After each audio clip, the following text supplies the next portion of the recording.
ಜಮೀನು ವಿಚಾರವಾಗಿ ಮಚ್ಚಿನಿಂದ ಯುವಕನ ಮೇಲೆ ಹಲ್ಲೆ ಮಾಡಲಾಗಿದೆ. ನವೀನ್ ಎಂಬಾತನ ಮೇಲೆ ಮಾರಣಾಂತಿಕ ಹಲ್ಲೆಗೆ ಯತ್ನ ಮಾಡಲಾಗಿದೆ.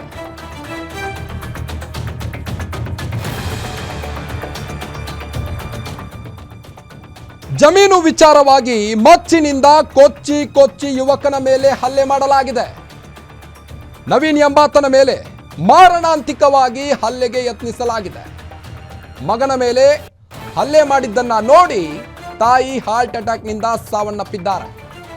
ಚಿಕ್ಕಬಳ್ಳಾಪುರದ ಕೋರೇನಹಳ್ಳಿಯಲ್ಲಿ ಈ ಒಂದು ಹೃದಯ ವಿದ್ರಾವಕ ಘಟನೆ ನಡೆದಿರುವಂಥದ್ದು. 55 ವರ್ಷದ ತಾಯಿ ಯಶೋದಮ್ಮ ಹೃದಯಾಘಾತದಿಂದ ಸಾವನ್ನಪ್ಪಿದ್ದಾರೆ.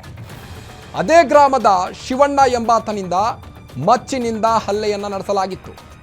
ಪೇರೆಸಂದ್ರ ಪೊಲೀಸ್ ಠಾಣಾ ವ್ಯಾಪ್ತಿಯಲ್ಲಿ ಈ ಒಂದು ಘಟನೆ ನಡೆದಿರುವಂಥದ್ದು.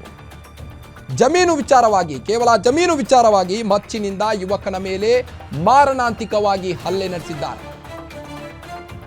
ನವೀನ್ ಎಂಬಾತನ ಮೇಲೆ ಮಾರಣಾಂತಿಕವಾಗಿ ಹಲ್ಲೆ ನಡೆಸಿದ್ದನ್ನ ನೋಡಿ ತಾಯಿ ಹೃದಯಾಘಾತದಿಂದ ಸಾವನ್ನಪ್ಪಿದ್ದಾರೆ. ಅದೇ ಗ್ರಾಮದ ಶಿವಣ್ಣ ಎಂಬಾತನಿಂದ ಈ ಒಂದು ಹಲ್ಲೆಯನ್ನು ನಡೆಸಲಾಗಿತ್ತು. ಪೇರೆಸಂದ್ರ ಪೊಲೀಸ್ ಠಾಣಾ ವ್ಯಾಪ್ತಿಯಲ್ಲಿ ಈ ಒಂದು ಘಟನೆ ನಡೆದಿದೆ. 55 ವರ್ಷದ ಯಶೋದಮ್ಮ ಹೃದಯಾಘಾತದಿಂದ ಸಾವನ್ನಪ್ಪಿದ್ದಾರೆ.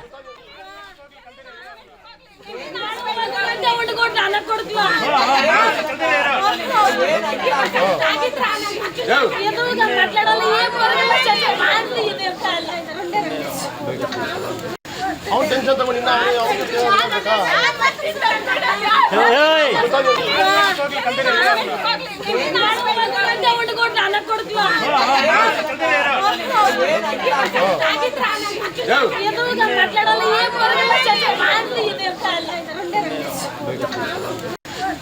ತಗೊಂಡು